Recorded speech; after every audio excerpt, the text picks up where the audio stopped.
Hey everyone, welcome to our channel. And today, I'll be reading a multi-character shooter by Latte Senpai on Wattpad. So let's get into it.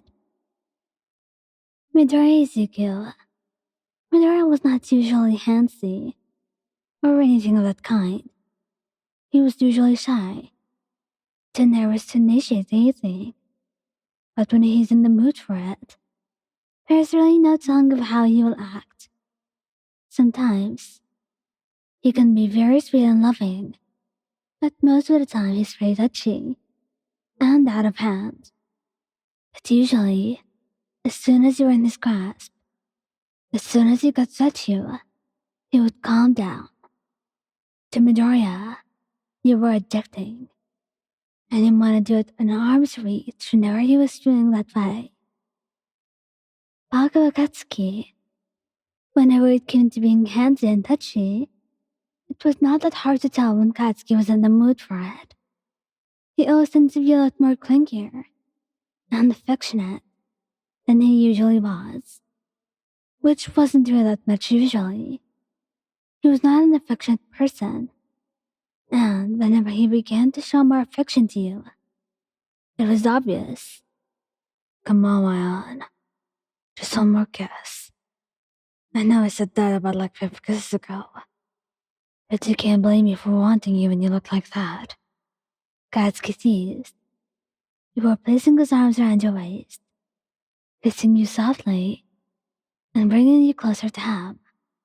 The two of you closed your eyes, blissful, as you melted into the kiss, while Katsuki deepened it hungrily. Todoroki Shoto.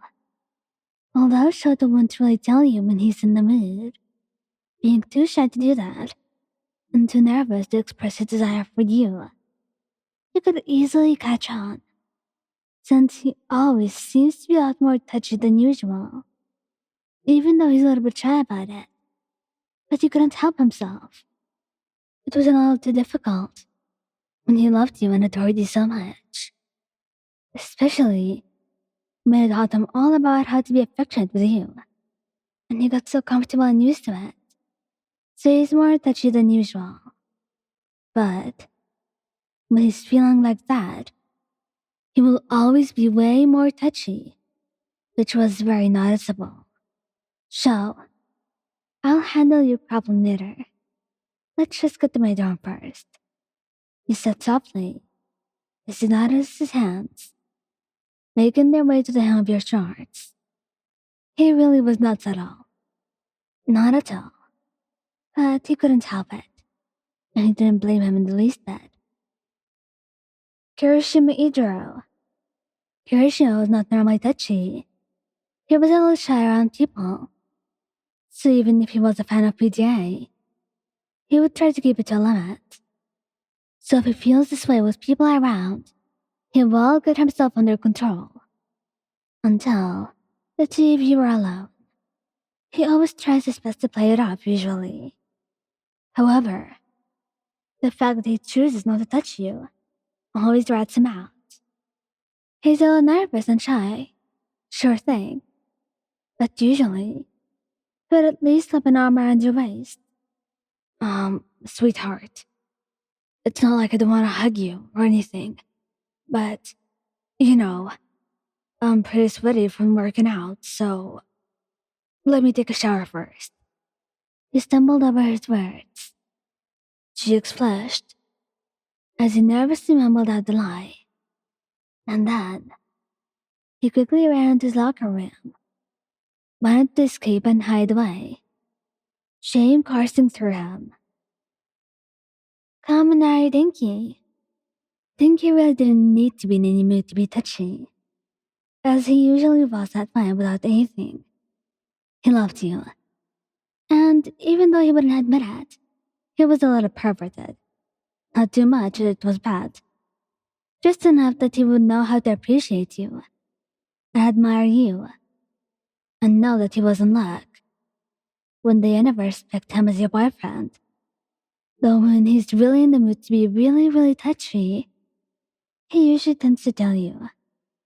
though he wouldn't be that obvious about it. He would usually say it in a joking manner, since otherwise, he would get really embarrassed and blush, and he didn't want to do that. He was a cool boyfriend after all. He wouldn't let himself go all blushy without you doing anything.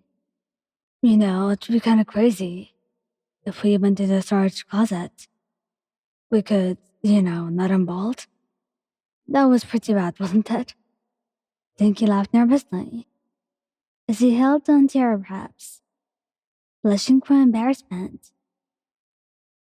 Hanta Sero. When Sarah's in the mood, he can be very out of hand with his words, and quite more aggressive than usual. And it's probably because he's all spent up. But there was always a way to fix that, of course. You know, you're kinda talking too much, but I have an easier way of fixing it. Sarah teased, cupping your face in his hand. Shinzo Hitoshi. When Shin's in the mood to be touchy, he finds it hard for him to control himself when he's around you. However, that doesn't mean that he's going to avoid you. In fact, it's kinda quite the opposite. So just be prepared to get into a few runs throughout the day. Meet me in the storage closet before lunch. Shinzo whispered to you, between passing period, wrapping your ass as you walked by. Monoma Neito. You can easily tell when Neito's itching to touch you, because he becomes extremely touchy and whiny, and more of a pain in your ass than usual. He really just was a brat. Buttercup, why won't you kiss me? You don't ever give me attention. Please. He would whine in your ear while hugging you, clinging to you, as if it would make you give him attention any faster. And while you try not to cave in, his whining was a little bit too much. Not to mention, he was adorable when he was like this. It wouldn't be like you not to take advantage of it. Thank you guys for listening. Don't forget to like, subscribe, and comment. I hope you enjoyed listening to this as much as I did making it. Anyway, goodbye.